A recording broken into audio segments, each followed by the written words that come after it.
दोस्तों नमस्कार, स्वागत है आप सभी का। अगर फिर से आई चलते हैं बिहार की ताजा खबरों की ओर, लेकिन उससे पहले अगर आपने अभी तक इस चैनल को सब्सक्राइब नहीं किया तो सब्सक्राइब कर लें, जिससे कि आपको बिहार की ताजा खबर रोजाना मिलती रहे। पहली खबर, लालू यादव और मीसा भारती से भी पूछताछ करेगी सीबीआई। लालू परिवार को मिला प्रियंका गांधी का समर्थन, कहा कि उनके परिवार को बरसों से प्रताड़ित किया जा रहा। नौकरी के बदले जमीन मामले में CBI RJD supremo Lalu Prasad Yadav और उनकी बड़ी बेटी राज्यसभा सदस्य मीसा भारती से पूछताछ कर सकती है, और यह पूछताछ मीसा भारती के दिल्ली स्थित आवास पर हो सकती है। सीबीआई ने पूर्व मुख्यमंत्री राबड़ी देवी से उनके पटना स्थित सरकारी आवास 10 सर्कुलर रोड पर पूछताछ की थी। अजगर पटना जंक्शन से मोबाइल कंपनी के मैनेजर का अपहरण, व्हाट्सएप कर किडनैपर्स ने कहा कि 2 दिन में 25 लाख भेजो। दानापुर मंडल के पटना जंक्शन से एक प्रतिष्ठित मोबाइल कंपनी के सीनियर मैनेजर का अपहरण हो गया। अपहरण का मामला दर्ज कराने पहुंचे परिजनों को 48 घंटे तक इधर उधर दौड़ाया गया। देर रात को रेल पुलिस की ओर से अपहरण के बजाय गुमशुदगी का मामला दर्ज किया गया। आनन फानन में टीम गठित कर बरामदगी की कार्रवाई शुरू कर दी गई है।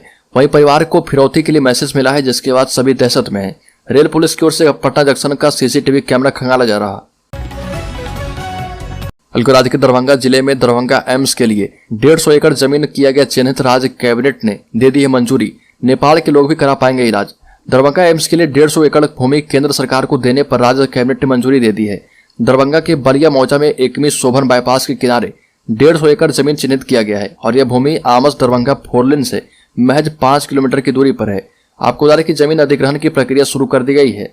राज्य सरकार के द्वारा केंद्र को पूर्व में बताया गया था कि डीएमसीएच परिसर में एम्स का निर्माण नामुमकिन है। इसका परिसर छोटा होने के साथ ही यह अति व्यस्ततम इलाका है। यहाँ पर आने जाने वाले लोगों को परेशानी होगी। हालांकि अब राज्य सरकार के द्वारा दरभंगा एम्स के लिए 150 एकड़ जमीन चिन्हित करके राज्य कैबिनेट से इसकी मंजूरी भी दी गई है।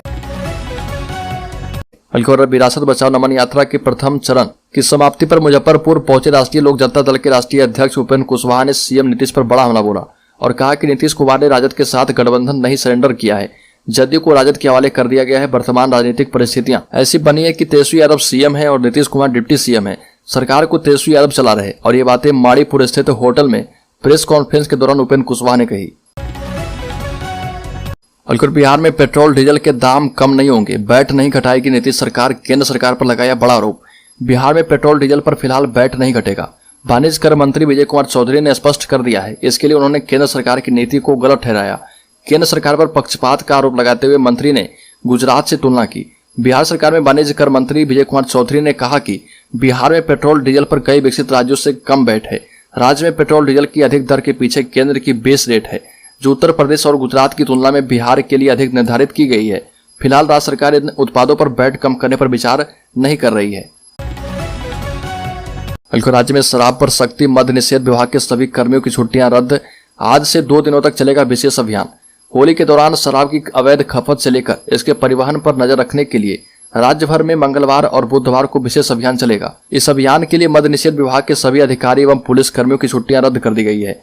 और विभाग के आयुक्त बी कार्तिकेय धनजी ने बताया कि शाम 6 बजे से लेकर बुधवार की देर रात तक मद्य निषेध विभाग के सभी अधिकारी कर्मियों से लेकर डॉग स्क्वाड, ड्रोन सहित पूरी व्यवस्था को ऑन और अलर्ट मोड में रखा गया है। धनबाद पटना इंटरसिटी पर हमला करने वाला इनामी नक्सली पकड़ा गया। होली मनाने पहुंचा था ससुराल। बिहार पुलिस को बड़ी सफलता हासिल हुई। 2013 के अगस्त में चारण थाना क्षेत्र के कुंडर हॉल पर धनबाद पटना इंटरसिटी में नक्सली हमले का आरोपित नक्सली अजीत कोड़ा को पुलिस ने गिरफ्तार कर लिया और उसे ससुराल से गिरफ्तार किया गया है। मिली जानकारी के मुताबिक चारण थाना क्षेत्र के कछुआ गांव निवासी रोशन कोड़ा का 26 वर्षीय पुत्र अजीत कोड़ा काफी समय से फरार चल रहा था। पुलिस को गुप्त सूचना मिली थी कि अजीत होली के मौके पर अपने ससुराल पीरी बाजार थाना क्षेत्र के लठिया गाँव पहुंचा हुआ है। इसके बाद पुलिस ने लठिया गांव में छापेमारी कर अजीत कोड़ा को गिरफ्तार कर लिया। तमिलनाडु में बिहारियों पर हमले की अफवाह फैलाने के आरोप में जमुई का युवक गिरफ्तार। अब तक 4 लोगों पर एफआईआर दर्ज किया गया है। बिहार पुलिस की जांच में यह बात सामने आई है कि तमिलनाडु में अप्रवासी बिहारियों के साथ हिंसा की अफवाह जानबूझकर साजिश के तहत फैलाई गई। इंटरनेट मीडिया पर सुनियोजित तरीके से भ्रामक और भड़काने वाले फोटो, वीडियो और मैसेज आदि डालकर लोगों के बीच भय का माहौल पैदा किया गया, जिससे विधि व्यवस्था की समस्या उत्पन्न होने की संभावना है। पुलिस मुख्यालय के मुताबिक आपत्तिजनक पोस्ट करने के मामले में 4 लोगों पर प्राथमिकी दर्ज की गई है। इसमें जमुई के अमन कुमार, यूट्यूब पर पोर्टल चलाने वाले मनीष कश्यप एवं राकेश तिवारी के साथ ट्विटर यूजर युवराज सिंह राजपूत शामिल है। पुलिस ने त्वरित कार्रवाई करते हुए जमुई से अमन कुमार को गिरफ्तार कर लिया है। तमिलनाडु में प्रवासी मजदूरों से मिले बिहार सरकार के अधिकारी ने कहा कि वायरल वीडियो फर्जी है। बाला मुरुगन ने कहा कि इन फर्जी वीडियो की वजह से लोग थोड़ा घबरा गए थे, लेकिन अब तमिलनाडु पुलिस और अन्य स्रोतों से साफ हो गया कि ये संदेश और वीडियो फर्जी थे। तमिलनाडु में बिहार के प्रवासी मजदूरों पर हमले की खबर फर्जी निकली है। दरअसल बिहार सरकार के अधिकारी तमिलनाडु गए थे और वहां पर उन्होंने बिहार के मजदूरों की बात की और उन्हें समझाया कि वायरल वीडियो फर्जी है। अधिकारियों का कहना है कि फिलहाल हालात सामान्य है। बिहार सरकार के अधिकारी बाला मुरुगन और संतोष कुमार तमिलनाडु सरकार के अधिकारियों से बातचीत के लिए चेन्नई गए थे। ग्रामीण विकास विभाग के सचिव बाला मुरुगन ने चेन्नई में पत्रकारों से बातचीत में बताया कि सोशल मीडिया पर कुछ वीडियो सामने आए थे जिनमें बिहारी मजदूरों पर हमले की बात कही गई। अब जांच में ये खबरें फर्जी निकली है, जिसकी पुष्टि हो चुकी है। बिहार सरकार के अधिकारियों ने चेन्नई में बिहार के प्रवासी मजदूरों से बातचीत भी की और उन्हें समझाया कि यह पूरा मामला फर्जी है, परेशान ना हो। बल्कि राज्य में होली पर नहीं मिली खुशखबरी। बिहार में 3 लाख शिक्षक भर्ती अधर में कैबिनेट बैठक में चर्चा तक नहीं की गई। बिहार में शिक्षक भर्ती की राह देख रहे उम्मीदवारों को होली पर बड़ी खुशखबरी मिलने वाली थी, लेकिन बिहार सरकार की कैबिनेट बैठक में 3 लाख शिक्षकों की बहाली पर कोई चर्चा नहीं हुई। सूत्रों के मुताबिक कैबिनेट बैठक में शिक्षक भर्ती की नई रूल बुक को लेकर बात नहीं हुई। कैबिनेट बैठक में शिक्षक भर्ती को लेकर चर्चा न होने के चलते उम्मीदवार नाराज हो गए हैं। अभ्यर्थियों ने आंदोलन का ऐलान किया है। उम्मीदवारों ने चेतावनी दी है कि होली के बाद वो पटना में आंदोलन करेंगे। दरअसल अभ्यर्थियों को शिक्षक भर्ती की नई रूल बुक पर मुहर लगने की काफी उम्मीदें थी, जबकि सभी विभागों की इस पर सहमति मिल गई है। इसके बावजूद इसमें देर हो रही है। नई शिक्षक बहाली नीति लागू होने के बाद जिले स्तर पर सिर्फ एक ही नियोजन इकाई होती है। अभी इनकी संख्या 9222 है और इससे अभ्यर्थियों को एक ही आवेदन करना होगा। नई व्यवस्था में नियुक्ति की अनुशंसा नियोजन इकाई की जगह आयोग की ओर से की जाएगी। बिल्कुल लालू परिवार पर सीबीआई के छापे को मंत्री चंद्रशेखर ने बताया साजिश, केंद्र सरकार पर साधा निशाना। बिहार के शिक्षा मंत्री चंद्रशेखर यादव ने पूर्व मुख्यमंत्री राबड़ी देवी से सीबीआई के द्वारा की गई पूछताछ को लालू प्रसाद यादव परिवार को परेशान करने की साजिश करार दिया और ये भी कहा कि सीबीआई को अतीत में कोई सबूत मिला नहीं और भविष्य में भी नहीं मिलेगा। की गई छापेमारी में गाय का गोबर, बालू, ईंट और पत्थरों के अलावा कुछ मिला नहीं। सीबीआई ने अतीत में कई छापे मारे लेकिन उसे कुछ हासिल हुआ नहीं है। बल्कि बीजेपी के तमिलनाडु प्रदेश अध्यक्ष अन्नामलाई ने डीएमके सरकार पर हमला बोलते हुए राज्य में बिहार के श्रमिकों की पिटाई के मामले की सीबीआई जांच की मांग की और ये भी कहा कि डीएमके की आरएस भारती कह रही है कि मैं दोहरा भूमिका निभा रहा। ये भी कहा कि क्या डीएमके दोहरा काम नहीं कर रही है।